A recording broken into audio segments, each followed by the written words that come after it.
Cette vidéo vous est présentée par la boutique de Dicehall.com, les prix les plus bas sur vos jeux de société favoris.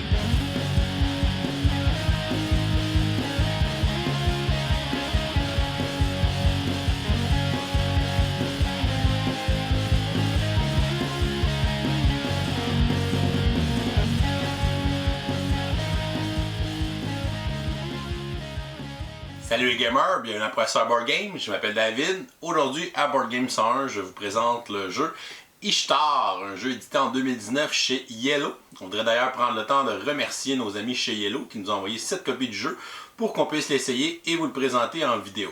C'est un jeu des auteurs Bruno Catala et Evan Singh qui se joue de 2 à 4 joueurs et les parties vont durer environ 45 minutes. Les joueurs incarnent des jardiniers dans le désert qui tentent de faire pousser les plus beaux jardins pour marquer le plus de points de victoire. C'est un jeu de placement de tuiles avec des petits aspects de gestion de ressources et de contrôle de territoire. Alors, Ishtar, je vous montre comment on joue, ensuite je vous dis ce que j'en pense, et comme on est lundi, on va lancer notre concours du lundi pour remporter une copie de jeu.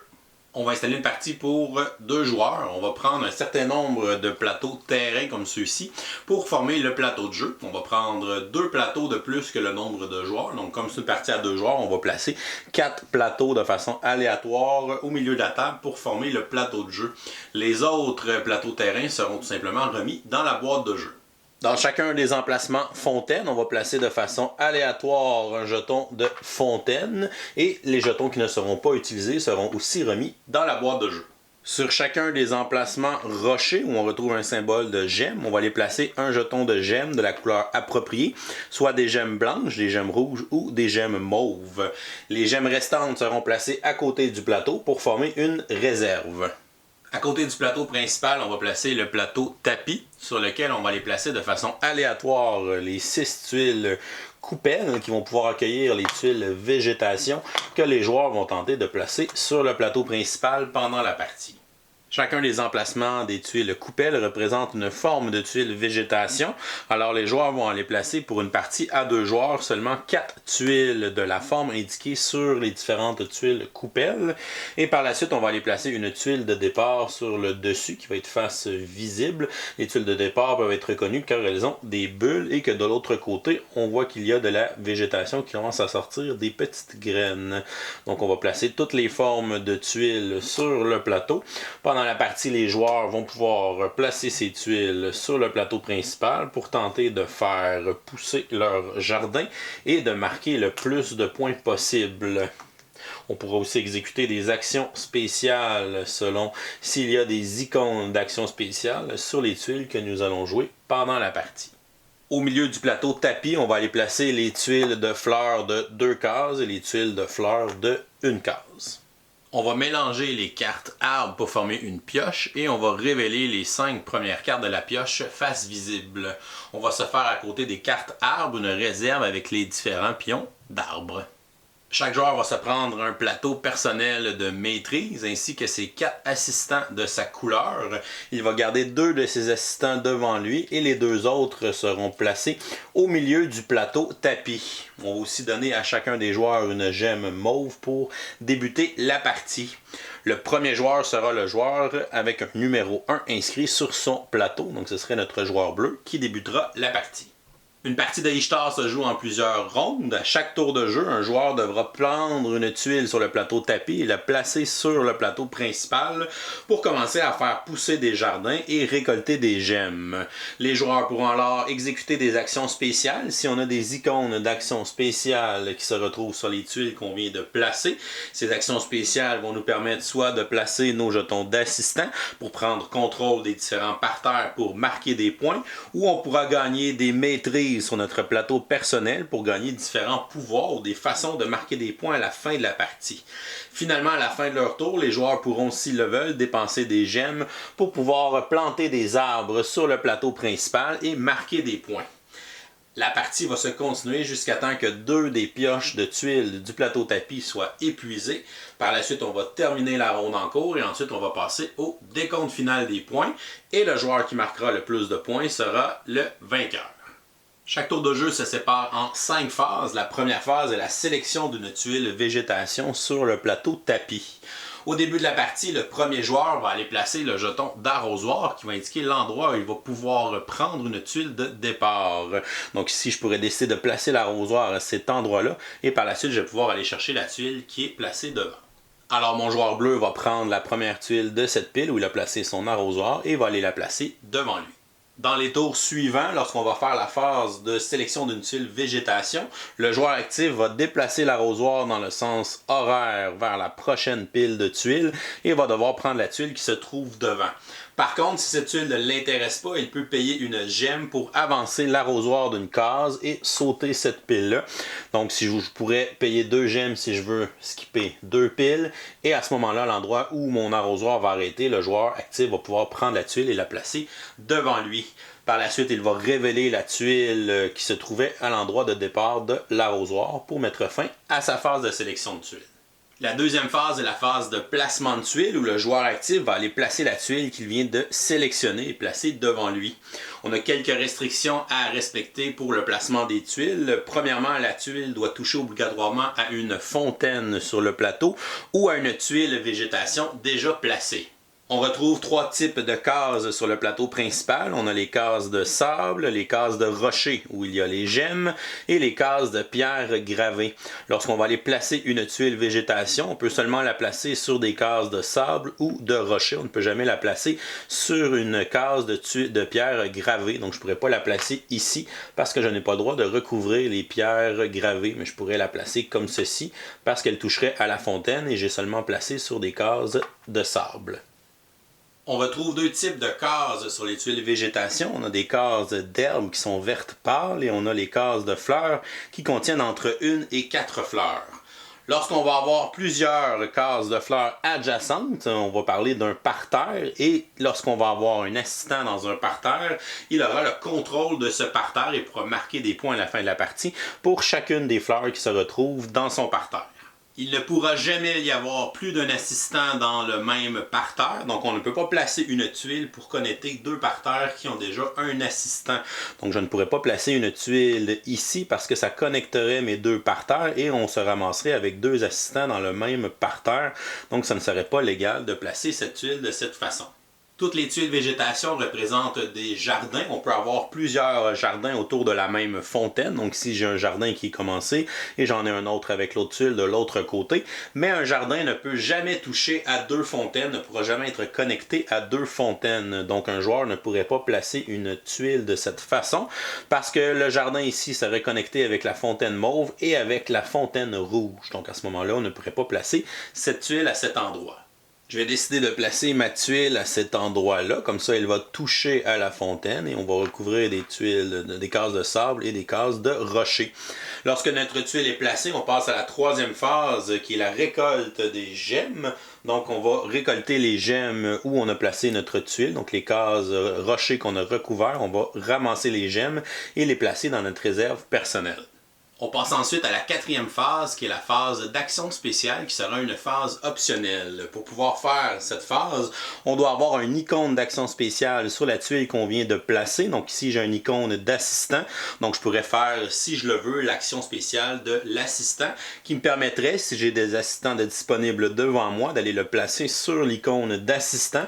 Et maintenant, je vais prendre contrôle de ce parterre et je vais tenter d'aller, évidemment, planter le plus de fleurs autour pour marquer le plus de points à la fin de la partie.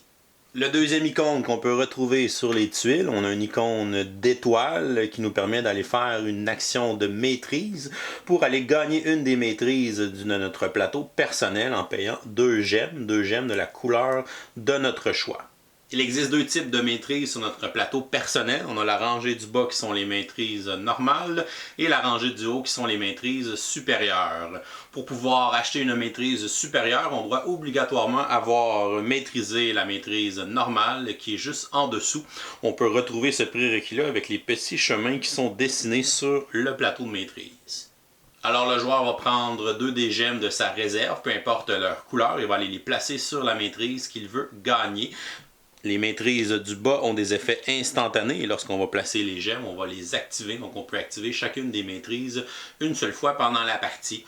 Alors que les maîtrises supérieures sont des façons de marquer des points de victoire à la fin de la partie. La première maîtrise ici va me permettre d'aller chercher 2 gemmes dans la réserve de la couleur de mon choix. Donc je pourrais aller placer une gemme mauve et une gemme rouge et aller me chercher 2 gemmes blanches dans la réserve car ce sont des gemmes un peu plus rares. La deuxième maîtrise ici me permet d'aller chercher une tuile de fleurs de 3 fleurs sur le plateau tapis et de la placer sur n'importe quelle case d'herbe du plateau principal.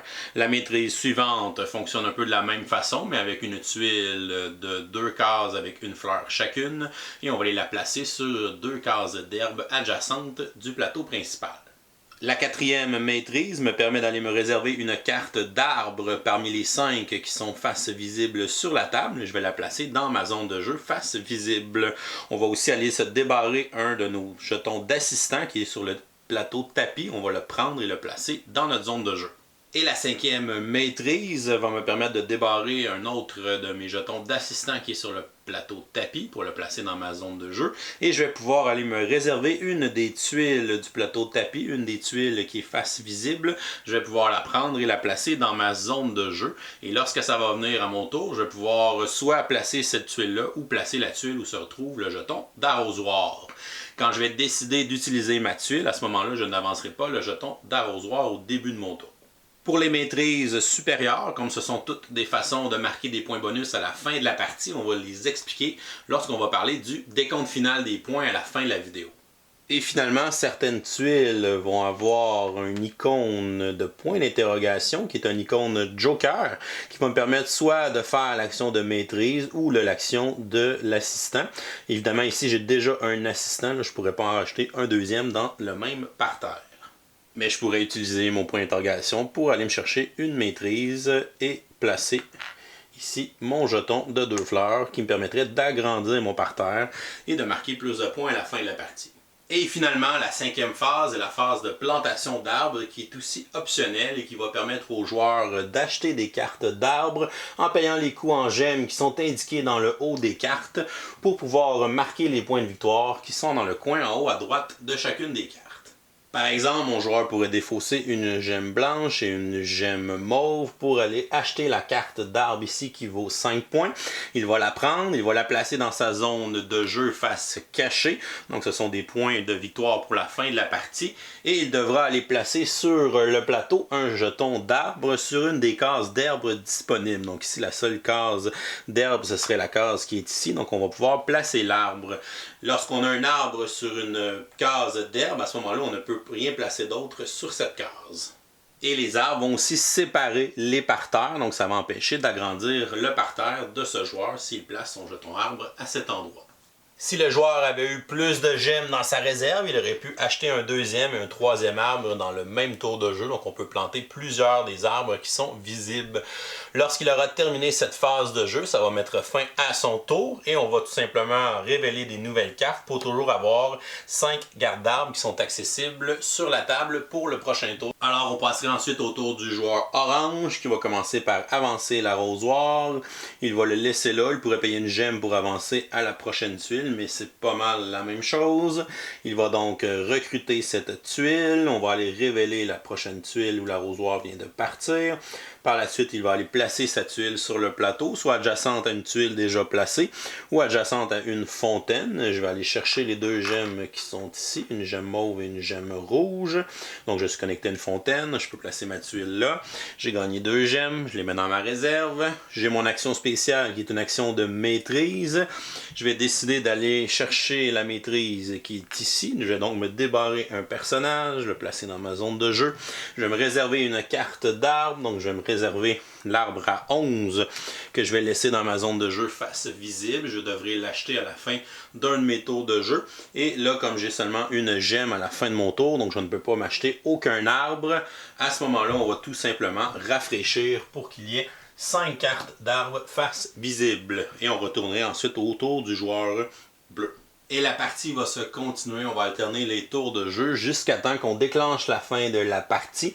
Lorsque 2 des piles de tuiles du plateau de tapis seront épuisées, ça va déclencher la fin de la partie. On va finir la ronde en cours pour que tous les joueurs aient joué le même nombre de tours de jeu.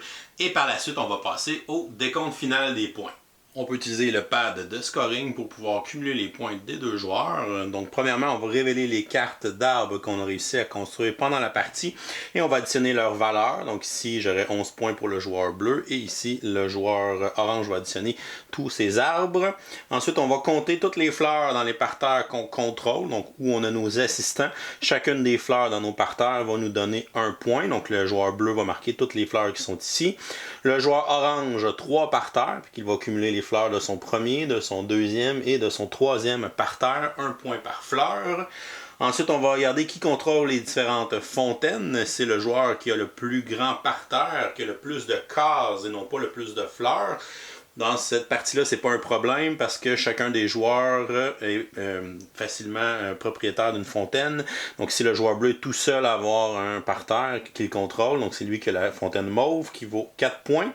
Le joueur orange va contrôler les autres fontaines car il est le seul à avoir un jardin dans ces endroits-là. Les fontaines rouges vont donner 6 points et la fontaine blanche 8 points pour son contrôle. Si jamais on avait une égalité entre deux joueurs pour le contrôle d'une fontaine, les deux vont la contrôler. Et finalement, on va regarder les points qu'on a marqués avec nos maîtrises supérieures, donc les maîtrises qui sont au deuxième niveau de notre plateau personnel. Donc ici, pour notre joueur orange, il marque 2 points pour chaque parterre qu'il contrôle qui est adjacent à des pierres gravées. Donc j'en ai une, deux, j'en ai une troisième ici. Ça fait donc 6 points pour cette maîtrise. La deuxième maîtrise donne 7 points tout simplement au joueur qui la possède. Mais pendant la partie, les icônes d'assistants peuvent être utilisées pour faire des maîtrises et vice-versa. La troisième maîtrise, notre joueur orange ici l'avant sa possession, c'est que les gemmes restantes dans notre réserve vont marquer des points.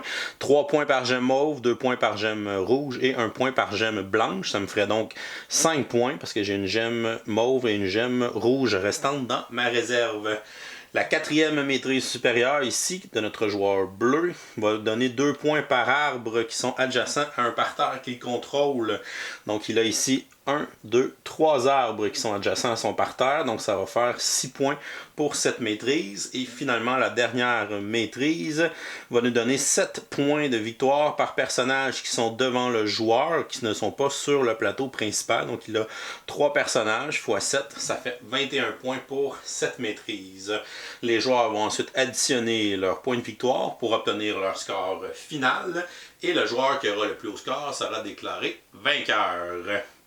Et voilà, c'est comme ça qu'on joue à Ishtar. Je vous reviens avec mon opinion personnelle.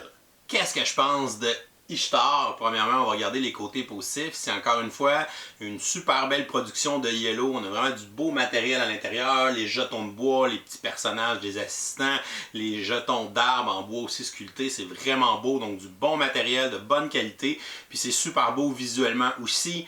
La boîte, on a mis un bel insert à l'intérieur pour vraiment tout ranger, les tuiles à la bonne place et tout ça. C'est vraiment merveilleux.